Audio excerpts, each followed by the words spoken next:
नमस्कार, मी साधना मुळे. मुंबई वचननामामध्ये आपले सहर्ष स्वागत.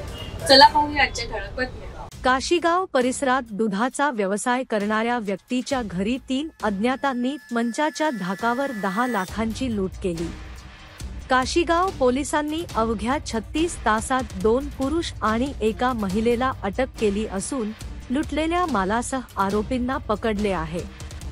विशेष म्हणजे या आरोपींपैकी एक तक्रारदाराचा नातेवाईक असल्याचे समोर आले आहे.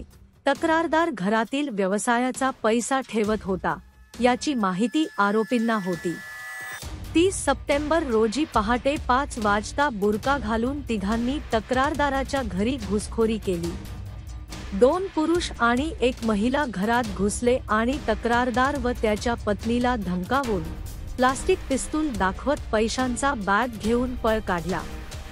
या घटनेचा सीसीटीव्ही फुटेज मिळाल्यानंतर पोलिसांनी तातडीने तपास सुरू केला आणि 36 तासात आरोपींना जेरबंद केले.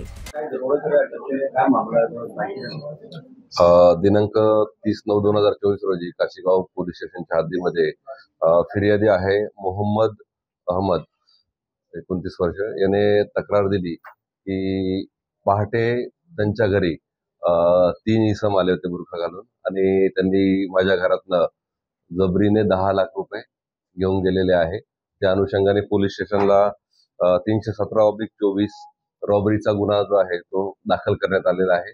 दाखल केल्यानंतर तात्काळ याच्यामध्ये टीम तयार करून आपण विविध दिशांना अधिकाऱ्यांना रवाना केलेलं होतं.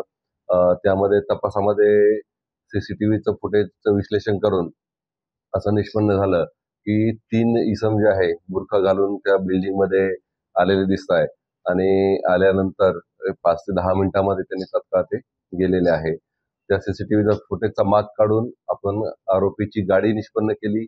त्या गाडीच्या वरनं आपण त्याचा मालक निष्पन्न करून ती गाडी कोणाला विक्री केलेली आहे याचा शोध घेतला असता 3 इसमांचे आपल्याला नावं उघडकीस झालेले. त्यात जुबेर शेख, कामरान शेख आणि एक महिला होती इकरार जहा सिद्दी. या तिघांना आपण अटक केलं. अटक केल्यानंतर त्यांची PCR घेण्यात आलेला आहे आणि त्यांच्याकडनं पूर्ण 10 लाख रुपये रक्कम जी आहे ती जप्त करण्यात आलेली आहे. अटक आरोपी जे आहे ते जे फिर्यादी आहे ते फिर्यादीचे रिलेटिव्ह आहेत आणि त्यांना यांच्या व्यवसायाबद्दल पूर्ण माहिती होती. कधी पैसा येतो, हे घराच्या बाहेर कधी जातात, सगळी माहिती असल्यामुळे त्यांनी परफेक्ट ते नियोजन करून गुन्हा केलेला आहे.